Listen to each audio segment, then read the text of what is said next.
कर्मयोगी कृष्ण, पूर्णावतार कृष्ण, कृष्ण से अद्भुत कौन? आज उन्हीं की अविश्वसनीय नगरी द्वारका की अकल्पनीय यात्रा पर चलिए। साक्षात भगवान का वास है। हमको ऐसा लगा जैसे हम भी यहाँ कृष्ण जी से भेंट करने आ गए हैं। ऐसा मूर्ति हमने कभी पहले नहीं देखा। आज समुद्र की उन गहराइयों में समय की रेत में लिपटा कृष्ण की नगरी का हर पत्थर गवाही देगा। 700 किलोमीटर दूर मिली दीवारें प्रमाण देंगी। कोई नगरी हो ऐसे सारे एलिमेंट से। एक जो कॉमन वॉल है वो आज भी समंदर के अंदर मौजूद है। अभी पानी के अंदर जो अवशेष मिल रहे हैं वो तो 1% भी नहीं है द्वारका का जो ऐश्वर्य था। वो अब तक अदृश्य रहा, अनदेखा रहा, पर हम दिखाएंगे वो जगह जहाँ कभी रहते थे कृष्ण। श्री कृष्ण है, देखो जिसकी जिसकी मन की भावना है, जिसे जैसा जैसा मन में जैसा भाव है वैसे भगवान दिखते हैं।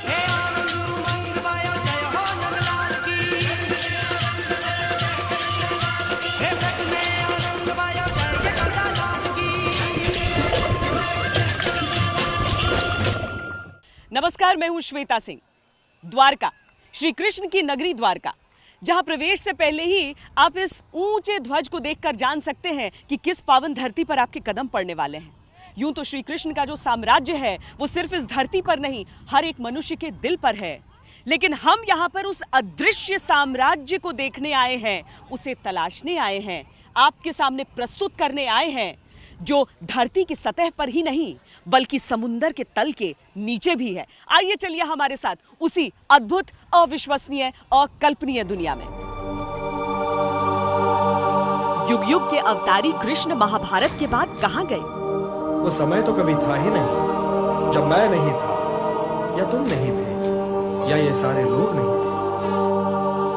जहां कृष्ण का था राजपाट, वो महल कहां विलुप्त हो गया? और ना ही वो समय कभी होगा जब मैं नहीं होऊंगा, या तुम नहीं होगे, या ये सारे लोग भी नहीं होंगे। जिस साम्राज्य के स्वामी थे कृष्ण, उसके चिन्ह कहाँ है? तुम ये किस भ्रम में पड़ रहे हो पार्थ कि वर्तमान जीवन ही संपूर्ण जीवन है? वर्तमान जीवन संपूर्ण जीवन नहीं है पार्थ। कहाँ गायब हो गई कृष्ण की नगरी? कहाँ चली गई कृष्ण की प्रजा? और कहाँ गया भगवान कृष्ण का वो संपूर्ण कर्मलोक? हम थे भी, हम हैं भी, और हम होंगे भी। देख आके जरा, सुनी सुनी पड़ी है तेरी द्वारका। कन्हैया कन्हैया कन्हैया तुझे आना पड़ेगा। गुजरात के सौराष्ट्र में गोमती नदी के तट पर सनातनी मान्यताओं के तीर्थ द्वारकाधीश का मंदिर है। पुराण बताते हैं कि सदियों पहले यहीं से कृष्ण भगवान की सत्ता शुरू होती थी।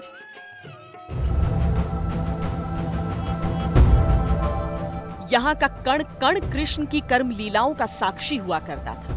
आज यहाँ सिर्फ समुंदर की लहरों का शोर सुनाई देता है। सामान्य मनुष्य तो नदियों की भांति है जिन्हें व्याकुलता बहा ले जाती है, परंतु उन्हें अपने मार्ग का ज्ञान नहीं होता। वो तो अंधाधुंध बही जाती हैं, क्योंकि वो केवल बहने ही को अपना कर्म समझती हैं, और वो अपना सारा जल, अपनी सारी उथल पुथल सागर में उड़ेल देती है। कभी कृष्ण के साम्राज्य की दुंदुभी बजा करती थी। हर तरफ कृष्ण थे, सब कुछ कृष्णमय था। गुजरात के पश्चिम में बसे द्वारका शहर की ओर बढ़ते हैं तो दूर से ही आसमान को चीरकर सनातन धर्म का बखान करती धर्म ध्वजा ये संदेश देती हुई दिखती है कि यहाँ से साक्षात मोक्ष का पवित्र धाम शुरू होता है।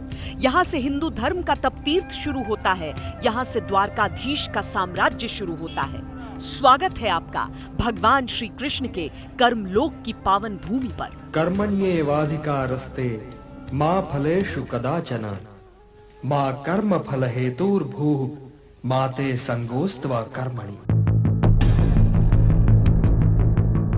कहानियों में, किंवदंतियों में, किस्सों में और मान्यताओं में ऐसा माना जाता है कि लीला समाप्त होने के बाद कृष्ण जब बैकुंठ लौट गए तब उनकी नगरी भी एक दिन समुंदर में समा गई। आज भी समुद्र के नीचे कृष्ण की वही द्वारका मौजूद है। आज भी समुद्र की अनंत गहराइयों में कृष्ण के वैभवशाली राज्य के सारे साक्ष्य मौजूद हैं। अच्युतम केशवम राम नारायणम कृष्ण दामोदरम वासुदेवम हरे। आज हम इस अथाह समुंदर का मंथन करेंगे, इसकी गहराइयों में उतरेंगे और खोज करेंगे कृष्ण की कर्मभूमि द्वारका की।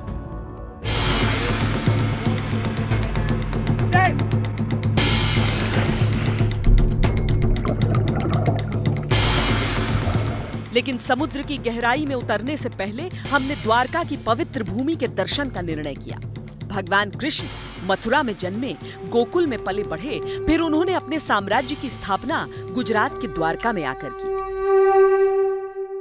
जरासंध जिस समय मथुरा में आक्रमण कर रहा था बार बार, तो उस मथुरा में कोई ऐसा दुर्ग नहीं था जहाँ की मथुरा की सुरक्षा हो सके, और जरासंध आक्रमण कर रहा था। तो भगवान कृष्ण उस समय वो लीला करते हैं कि भागने की लीला करते हैं कि भगवान कृष्ण जैसे जरासंध से भयभीत होकर के भाग रहे हैं, और इस प्रकार से उन्होंने मथुरा वासियों को द्वारका पहुंचा दिया और इस प्रकार से द्वारका बसाई।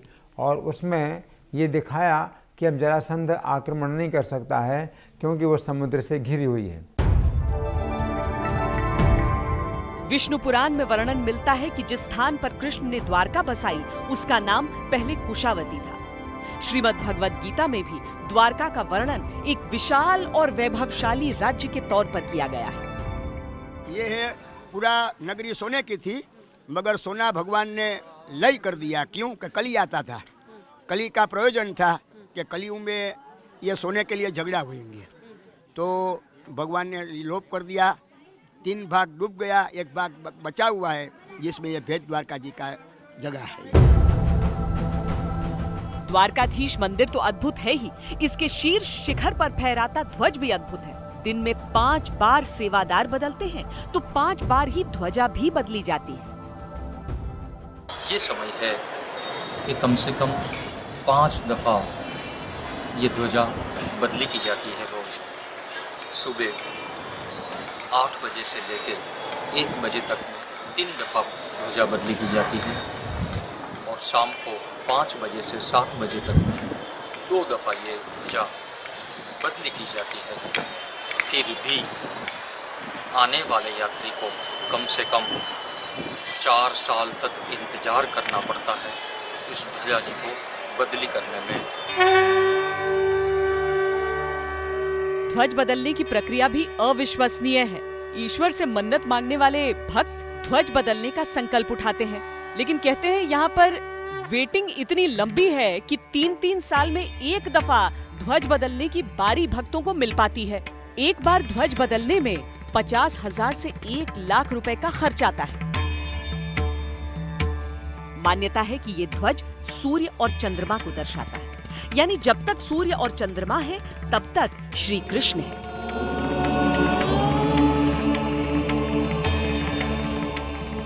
ये मंदिर अपने आप में अद्भुत है। 7 मंजिला इस मंदिर में 72 स्तंभ है। चूने पत्थर से निर्मित इस मंदिर ने कई बार आक्रमण झेले हैं, कई बार इसका जीर्णोद्धार हुआ है, लेकिन आज भी ये अपने मूल स्वरूप में नजर आता है। ये मंदिर इतना सुंदर है कि इसे त्रिलोक सुंदर यानी तीनों लोकों में सबसे सुंदर कहा जाता है। जगत मंदिर कहा जाता है। मंदिर के गर्भगृह में चांदी के सिंहासन पर श्री कृष्ण की चतुर्भुजी प्रतिमा है। उनके हाथों में शंख, चक्र, गदा और कमल है। पुरातात्विक जानकारों के अनुसार मंदिर करीब 2500 साल पुराना है। माना जाता है कि मंदिर का निर्माण श्री कृष्ण के परपोते वज्रभान ने करवाया था। द्वारका शहर का वो हिस्सा है जहां से गोमती नदी होकर गुजरती हैं और समुंदर में जाकर मिल जाती हैं। इसीलिए यहाँ पर अगर आप देखेंगे तो आपको बहुत शिथिल पानी नज़र आएगा, उतनी लहरें नहीं उठती हुई नज़र आएंगी, क्योंकि नदी और समुंदर दोनों हैं यहाँ। और साथ ही दिन के समय जब हम यहाँ पर आए थे तो यहाँ पर हमने पाया था कि समुद्र का स्तर जो है काफ़ी ऊंचा था, उन सीढ़ियों को भी ढक रहा था। लेकिन शाम होते होते और जैसे जैसे लो टाइड होता है वैसे वैसे समुद्र का पानी पीछे की ओर खिंचता है, अपने पीछे बहुत कुछ छोड़ जाता है। वो कहीं पर उथली चट्टानें भी होती हैं, वो पत्थर भी होते हैं जिन्हें देखकर ही लगता है कि कुछ पुराने निर्माण का हिस्सा है। लेकिन जो हम लॉस्ट सिटी की बात कर रहे हैं, जिस अदृश्य नगरी की हम बात कर रहे हैं, उसे देखने के लिए तो पानी में नीचे बहुत गहराई तक जाना पड़ता है। श्रीमन्नारायण नारायण। द्वारकाधीश का मतलब है द्वारका के राजा। ये 4 धामों में एक है, सप्तपुरियों में भी शामिल। जब हम द्वारकाधीश मंदिर पहुंचे तो एक असीम शांति और आध्यात्मिक वातावरण का अनुभव हुआ। 3 तरफ से जैसे चरण पखारने को व्याकुल थी गोमती की लहरें और समुंदर का आवेग। समुंदर की उन्हीं अनंत गहराइयों में कहीं आज भी ठीक वैसी ही ठहरी हुई है श्री कृष्ण की नगरी। ये तो हमेशा मैगजीन्स में निकलते रहते हैं। थेथिस का विषय भी है कि समुद्र में एक अभी द्वारिका है। अब उसका आउटपुट अभी बहुत अच्छा नहीं है, लेकिन ये विश्वास किया जाता है कि हाँ, द्वारिका एक समुद्र में भी है। अब उसका रिजल्ट कब आता है, थेथिस क्या होती है, अभी तो नहीं, लेकिन हम भी बिलीव करते हैं कैसा है। आज हम द्वारका में आए हैं। काफ़ी छोटी उम्र में ऐसा मौका मुझे मिला है कि मैं द्वारका आऊँ, श्री कृष्ण के स्थल पे आऊँ और उनके साथ रूबरू करूँ अपने फीलिंग्स को।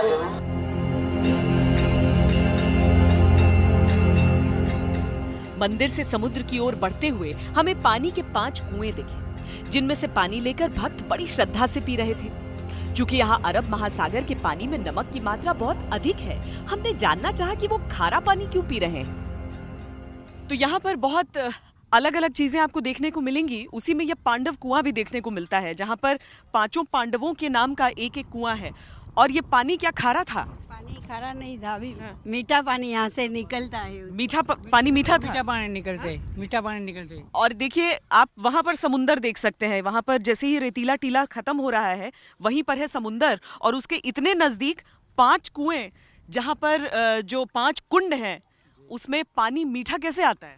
पानी मीठा मीठा है सब कुंड का। 5 में 5 नदी है। पानी का टेस्ट अलग। 5 नदी के पानी है ये।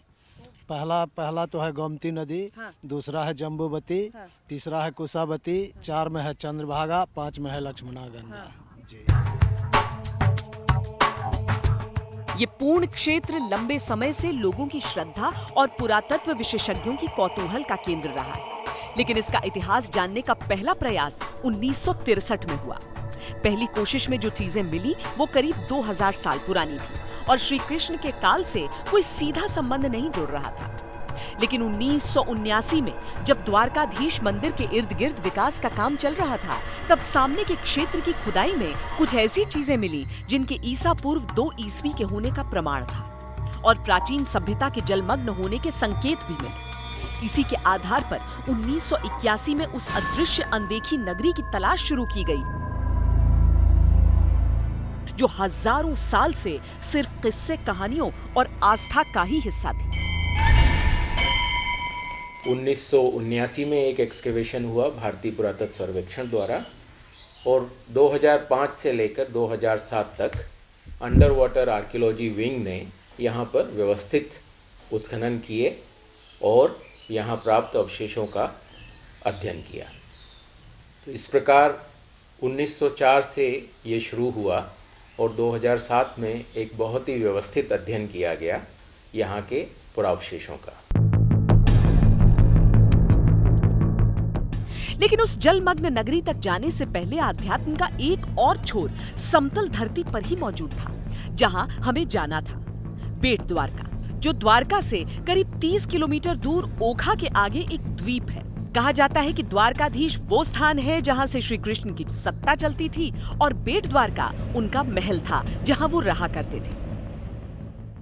द्वारका नगरी में पहुंचने के बाद से ही हमें ऐसी जानकारियां मिल रही हैं कि बहुत उत्साहित हो रहे हैं और कुछ जानने का दिल कर रहा है। जैसे इस वक्त हम जा रहे हैं बेट द्वारका की तरफ, क्योंकि एक तरफ द्वारकाधीश है जो कि आप मुख्य नगर में देखते हैं, जो कहा जाता है वहां पर श्री कृष्ण एक राजा के रूप में रहा करते थे। यहाँ वो महल था जहां अपनी रानियों के साथ वो वास करते थे।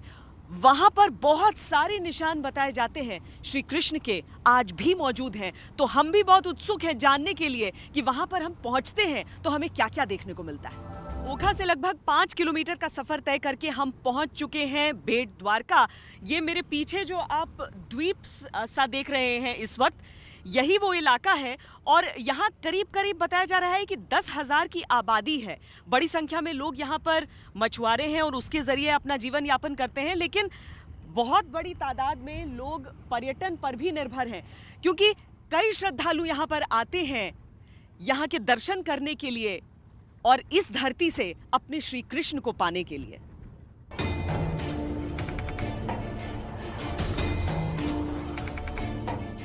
मान्यता है कि जहां आज द्वारकाधीश मंदिर है, वहां से कृष्ण अपना शासन चलाते थे और बेट द्वारका वो जगह है जहां कृष्ण का महल हुआ करता था। बेट द्वारका से क्या द्वारका नगरी जुड़ी हुई?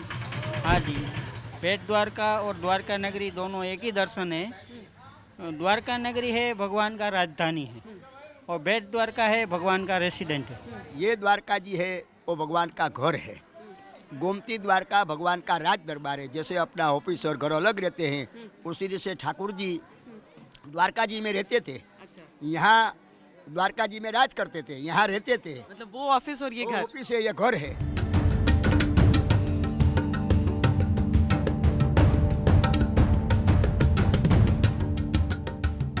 इसी महल में उनसे मिलने उनके बाल सखा सुदामा आए थे। मैं तो पहले से ही जानता था कि भाभी तुम्हें कभी भी खाली हाथ नहीं भेजेंगी। कुछ नहीं तो 5 सुपारी भेज देंगी या कम से कम 2 मुट्ठी चावल ही बांध देंगी मेरे लिए।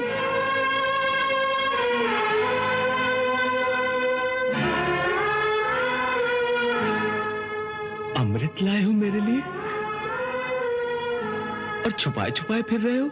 इसीलिए आज भी प्रसाद स्वरूप भक्तों को कच्चा चावल दिया जाता है। भगवान के परम मित्र सुदामा जी जो पोरबंदर शहर से मिलने यहाँ आए। द्वार कहाँ जिसे नाम अभ्रंश हो गया द्वारिका। सुदामा जी की गद्दी पे चलेंगे। सुदामा जी को विराजमान किया। क्या किया?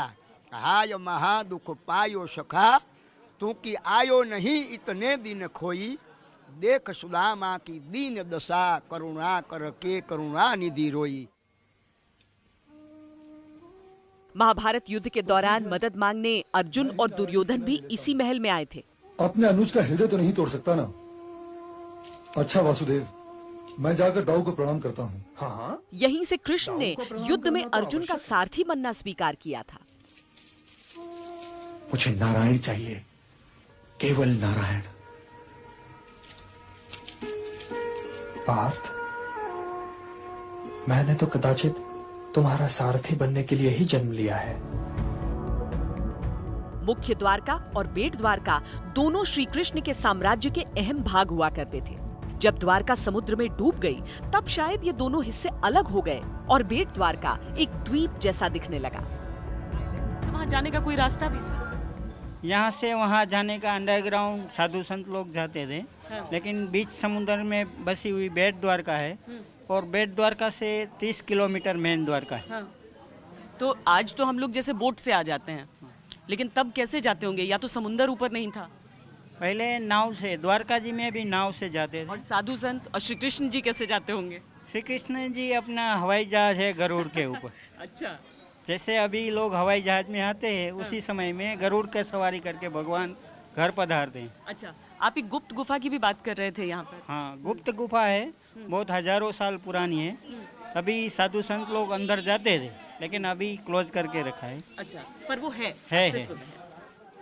द्वारका का नाम अगर द्वार से जुड़ा है तो बेट द्वारका का नामकरण भी बहुत दिलचस्प है।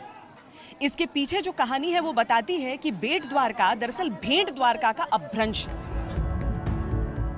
द्वारका और बेट द्वारका के बीचों बीच के समुद्री पानी में ही प्राचीन प्रमाण आज भी मौजूद हैं। गुजरात के ही सोमनाथ के पास लगभग 4 किलोमीटर की दूरी पर है भालका तीर्थ। मान्यता है कि ये वो स्थान है जहां भगवान श्री कृष्ण को बहेलिये का तीर लगा था। घायल भगवान कृष्ण वहां से कुछ दूरी पर एक हिरण नदी के तट तक गए और वहां से बैकुंठ चले गए। हिरण नदी के किनारे पर आज भी भगवान के चरणों के निशान मौजूद होने की बात कही जाती है। इसे देहोत्सर्ग तीर्थ भी कहते हैं। जो आप पेड़ देख रहे हैं पीपल का, वो पुराना है, 5115 साल हो गए। भगवान यहीं पर लीला पूरी की और सोमनाथ त्रिवेणी संग जाकर भगवान ने अपना शरीर छोड़ा। वो जगह को गोलोक धाम कहते हैं, इनको भालका तीर्थ कहते हैं, जहाँ भाला लगा था। भगवान श्री कृष्ण परमात्मा अपने यदुकुल के उद्धार के लिए ये प्रभास क्षेत्र में पधारे हैं। भगवान ने अपने समस्त परिवार का उद्धार यहीं पे किया है, अपने देह का त्याग भी ये भूमि में किया है, इसलिए ये भूमि को देहोत्सर्ग कहा जाता है। यानी ये पूरा क्षेत्र ही अद्भुत है, लेकिन सबसे अद्भुत है समुद्र के नीचे की वो सच्चाई जिसे देखने के लिए आज हम समुद्र की उन गहराइयों में उतरेंगे। वहाँ द्वारका के अवशेष हजारों वर्षों से बिखरे हुए हैं। उन अवशेषों को एक सूत्र में बांधेंगे और पहली बार सामने लाएंगे द्वारका का अद्भुत, अविश्वसनीय, अकल्पनीय, संपूर्ण सत्य। आस्था को प्रमाण की आवश्यकता कभी नहीं रही, लेकिन शायद ये प्रमाण खुद श्री कृष्ण देना चाहते हैं और इसीलिए एक एक कर ये सारी चीजें दुनिया के सामने आती ही रहती हैं। बताया जाता है कि श्री कृष्ण ने यहाँ पर 36 साल तक शासन किया था, लेकिन क्या हुआ उनके बाद, ये जानना भी दिलचस्प है।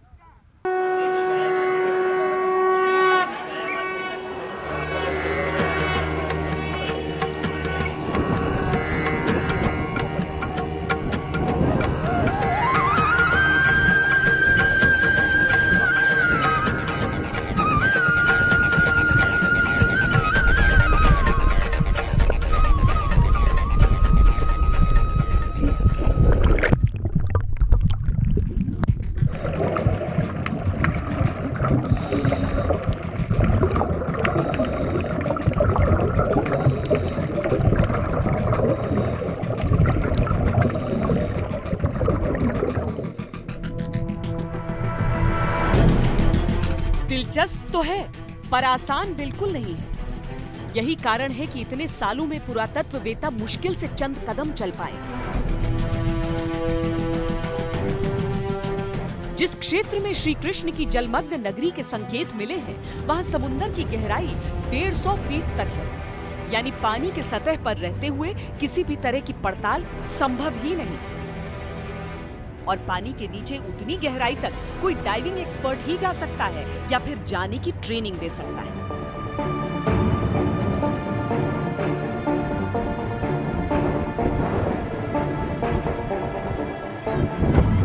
हमें बताया गया कि शांति भाई बम्बानिया यहाँ कुछ दशकों से स्कूबा डाइविंग का प्रशिक्षण देते हैं। यहाँ तक कि समय समय पर आने वाली शोध टीमों को भी सपोर्ट करते रहे।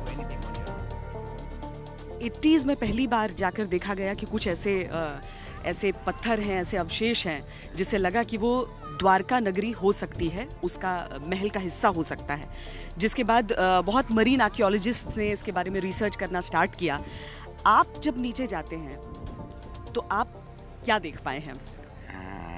पहली बात तो ये कि वो 1988 में जी और सबसे पहले यहाँ वो ओशियनोग्राफी गोवा से लोग आए under the leadership of mister SR Rao. Now he is no more, but he started first and then he explored and they found the remains of ancient Dwarka. कितना नीचे जाना पड़ता है? It is not much, you can say nearly between 60 to 80 feet. 60 to 80 feet नीचे जाने पे दिखता है ऐसा कुछ की अवशेष? Yes, yes. The remains are there still underwater. कोई नगरी हो ऐसे सारे remains है पहले का। हाँ, means Krishna lived there in some days. कभी कृष्ण रहते थे वहाँ पर? वहाँ रहते थे। तो लोगों की दिलचस्पी बढ़ी है देखने में, लोग आते हैं इस As I have been, मैं कर रहा हूँ ये 10 साल से, तो बहुत सारे इंक्वायरीज आते हैं, मगर लोगों को हम नहीं ले जा सकते हैं क्योंकि एक तो वो अभी it is entirely control by the archaeology department of India and research is not, वो रिसर्च अभी ख़त्म नहीं हुआ। तो वो रिसर्च ख़त्म होने के बाद गवर्नमेंट ऑफ इंडिया डिसाइड करेगी कैसे वो करना है लोगों के लिए कैसे। अभी वैसे वो गवर्नमेंट होल्डिंग है ऑल दिस, तो लोगों को नहीं ले जा सकते। बहुत सारे इंक्वायरी फॉरेंसिक पे आते हैं, मगर simply I say them no because I can not take them. I know what is where but just I can not I have to take it. आपने जो देखा है वो जानना चाहेंगे आपसे। आपने जो देखा है वो वहाँ एक वॉल अभी दिख रहा है बहुत चौड़ा, जैसे कि पुराने ज़माने में कैसल हुआ करते थे टाउन के इर्द गिर्द, तो वैसे बहुत चौड़ा वॉल दिख रहा है वहाँ, और भी रिमेन है, और वो पूरा स्केटर्ड है बहुत सारे एरिया में। हाँ, तो मतलब उनके लिए क्वालिफाइड स्कूबा डाइवर होना चाहिए, तभी जा सकते हैं। शांति भाई पहले तो हमें डाइविंग के लिए ले जाने से कतराते रहे, लेकिन लंबी बातचीत के बाद आखिरकार वो प्रशिक्षण देने के लिए तैयार हो ही गए। प्रशिक्षण के तहत पहले मुझे इस नली के जरिए सांस लेने की प्रैक्टिस करनी थी। नाक को ढककर पानी के नीचे इसके जरिए मुंह से सांस लेना था। इसे स्नॉर्कलिंग कहते हैं। करीब आधे घंटे तक लगातार ऐसा करने के बाद हम अगले पड़ाव की ओर बढ़े। दूसरा पड़ाव ठीक द्वारकाधीश मंदिर के सामने का हिस्सा था। यहाँ की गहराई बमुश्किल 20 फीट रही होगी। सांस लेने के लिए अभी भी उस नली का ही सहारा लेना था, यानी स्नॉर्कलिंग के जरिए ही ये करना था। पानी के नीचे भक्तों द्वारा विसर्जित कलश नजर आ रहे थे, झुंड में तैरती मछलियां दिख रही थीं। ये नजारा अपने आप में अद्भुत था, लेकिन ये वो तस्वीर नहीं थी जिसके लिए हम कोशिश कर रहे थे। तो अब शुरुआती तैयारी के बाद, शुरुआती ट्रेनिंग के बाद हम जा रहे हैं उस ओर जहां पर अब समुद्र में थोड़ी सी और गहराई में उतरेंगे, जिसके बाद आगे फिर हम अगले हिस्से की तरफ पहुंचेंगे। हाँ मैडम, नाउ आपने ये सीख लिया स्नॉर्कलिंग, आप ऑलमोस्ट रेडी हैं अंदर जाने के लिए। फिर भी आपको थोड़ा प्रैक्टिस कराएंगे हम स्नॉर्कलिंग का, थोड़ा फीस दिखेंगे, आप वाटर को यूज टू हो जाओ। बाद में हम आपको अंडर वाटर ले जाएंगे और हमारा ड्राइवर आपके साथ रहेगा। You are very much safe, so don't worry.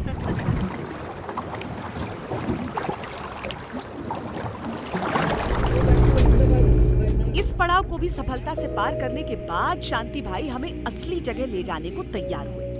ये इलाका तट से काफी आगे की ओर था और यहाँ की शुरुआती गहराई थी 50 से 70 फीट के बीच। मुंह से निकलना नहीं चाहिए एक बार। इतनी गहराई में पानी का प्रेशर इतना अधिक होता है कि कानों में दबाव के कारण तेज दर्द होता है। अब सांस की नली की जगह पीठ पर ऑक्सीजन टैंक लादना था। इस भारी भरकम टैंक में 1 घंटे का ऑक्सीजन उपलब्ध होता है। हालांकि यहाँ भी सांसें नाक से नहीं मुंह से लेनी होती। कमर पर एक बेल्ट बांधा जाता है जिसमें लोहे का वजन डाला जाता है ताकि शरीर पत्थर की तरह नीचे की ओर जाए। नियम है कि डाइविंग के लिए कोई अकेले नहीं जाता। मेरे साथ भी एक प्रशिक्षित डाइवर पानी में उतर रहे हैं। हर डाइवर के जैकेट से एक रस्सी बांधी जाती है जिसका दूसरा सिरा बोट पर बैठे लोगों के पास रहता है। इमरजेंसी में इसे 3 बार जोर से खींचने पर ही ऊपर की ओर खींचा जाता है। पानी में तस्वीरें लेने के लिए मैं वाटरप्रूफ कवर में खास गोप्रो कैमरा लेकर गई। पूरी तैयारी के बाद अब उस आदेश का इंतजार था जिसके बाद बिना पीछे की ओर मुड़े गहरे समुद्र के पानी में छलांग लगाई। All the way to the minimum. Dive.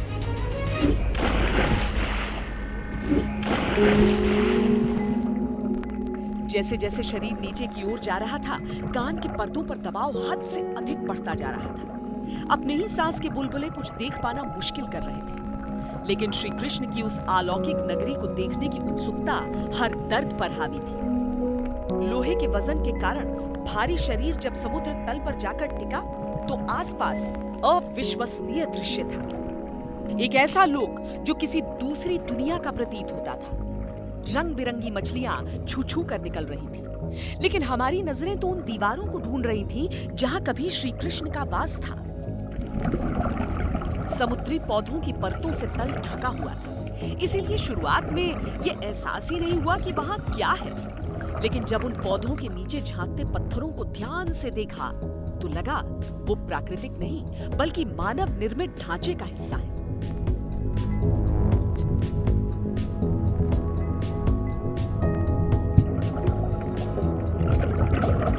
चूंकि हम कोई पुरातत्ववेत्ता नहीं, हमने केवल वो तस्वीरें ली ताकि सतह पर आने के बाद जानकारों से उसका विश्लेषण करा सके।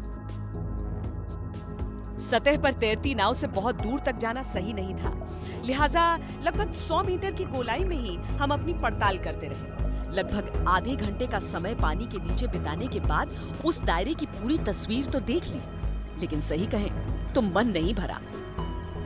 पृथ्वी की परतों के तले समुद्र के तह में ये एक ऐसा तिलस्मी लोक था जहां सदियों सदियों पूर्व न जाने कैसी जादुई सत्ता रही होगी। आंखों के सामने देवलोक की वो अकल्पनीय तस्वीर तैर गई, पर अब असली दुनिया में जाने की बारी थी। मैंने रस्सी को पूरा जोर लगाकर खींचा और ऊपर की ओर तैर गई।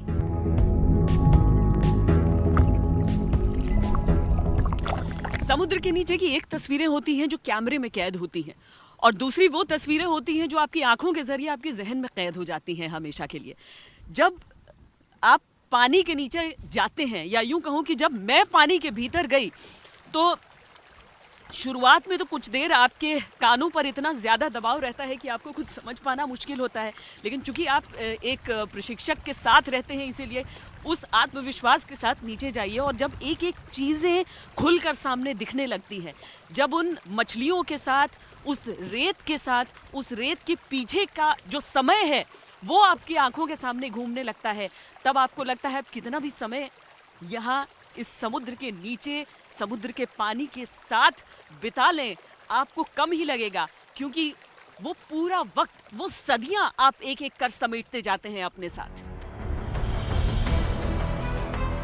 1981 के बाद के 2 दशकों में यहाँ समुद्र के नीचे बड़े पैमाने पर काम हुआ। इसकी चर्चा तो खूब हुई, लेकिन ये किसी निष्कर्ष पर नहीं पहुंच सका। 2 तरह की थ्योरी सामने आने लगी, एक जो समुद्र के नीचे के निर्माण को प्राचीन मान रहा था, और दूसरा जो इससे सहमत नहीं था। इस टीम का हिस्सा रहे पुरातत्ववेत्ता आलोक त्रिपाठी अब असम में है। हमने उनसे इस प्रयास के बारे में जाना।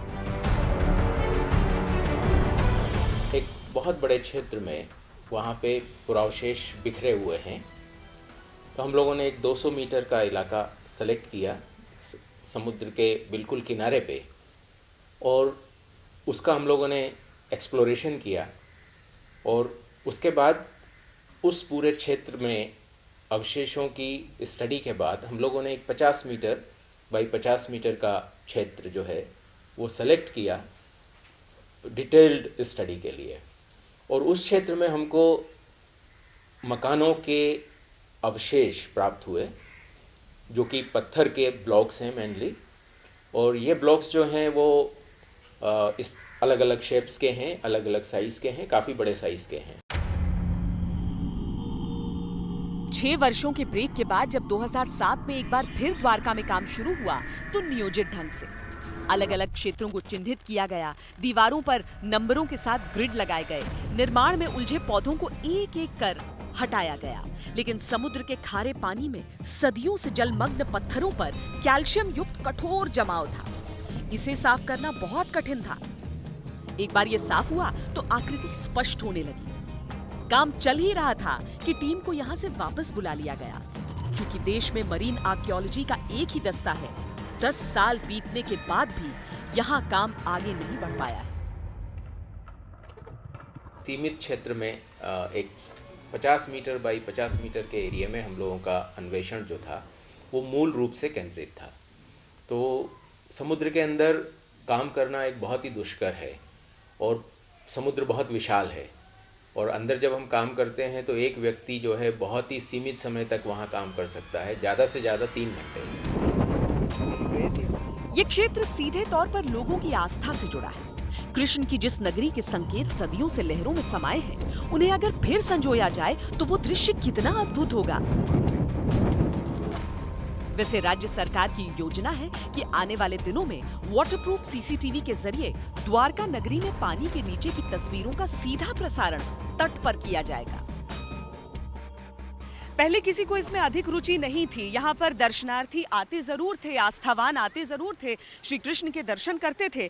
लेकिन जब 1980 के दशक में ये पता चला कि समुद्र के नीचे भी एक ऐसी नगरी है जो द्वारका का ही हिस्सा थी, जो एक लॉस्ट सिटी के तौर पर जिसे देखा गया, उसके बाद शोधकर्ताओं ने दिलचस्पी लेनी शुरू की। हालांकि अभी भी बहुत काम की जरूरत है। पौराणिक कथाओं के अनुसार जब श्री कृष्ण ने फैसला किया कि वो द्वारका में आकर बसेंगे, तो समुद्र से उन्होंने जमीन मांगी। समुद्र ने पीछे हटकर उन्हें धरती का ये हिस्सा सौंप दिया। लेकिन जब बाद में उन्होंने मानव शरीर को त्यागा और बैकुंठ धाम के लिए रवाना हुए, तो कहते हैं समुद्र ने वापस धरती का वो हिस्सा ले लिया।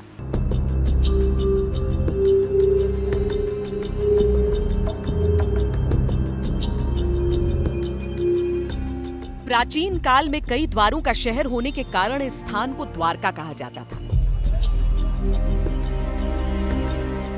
शहर के चारों ओर सैकड़ों मीटर लंबी दीवारें थीं, जिनमें कई द्वार थे।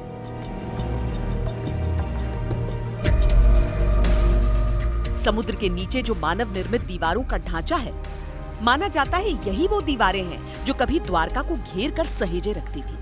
द्वारका एक सिटी नहीं थी, द्वारका एक छोटी सिटी नहीं थी, द्वारका एक नगर था। कृष्ण ने जब मथुरा से यहाँ पर माइग्रेट किया, पूरा जब एरिया, तो उस वक्त एक शहर से कंसर्न नहीं था, वो पूरा एक नगर था। पूरा एक नगर जो था, उसके अलावा पूरा एक स्टेट था।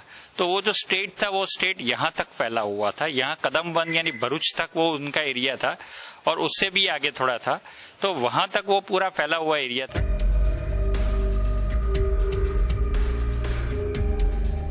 लेकिन केवल समुद्र के नीचे दिखने वाला निर्माण ही अद्भुत नहीं है।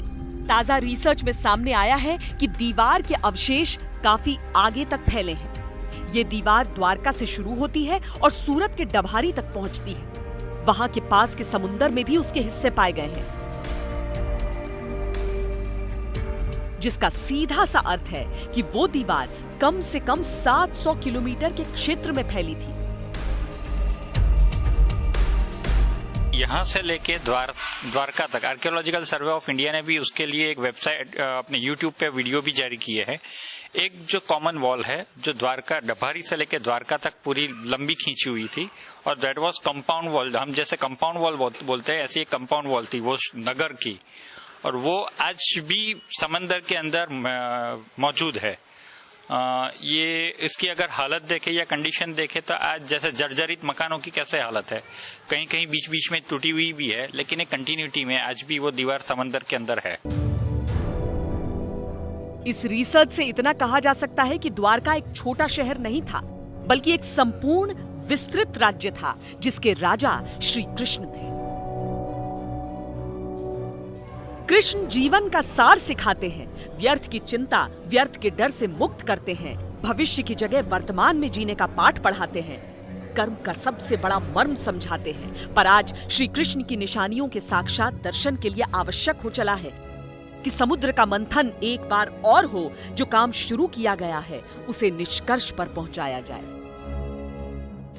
जब ईश्वर की बनाई दुनिया इतनी अद्भुत है, तो उनका अपना साम्राज्य अद्भुत क्यों नहीं होगा? अद्भुत, अविश्वसनीय, अकल्पनीय में आज के लिए इतना ही। कैमरा पर्सन हिमांशु शर्मा के साथ मुझे दीजिए इजाजत। देश और दुनिया की बाकी खबरों के लिए आप देखते रहिए आज तक।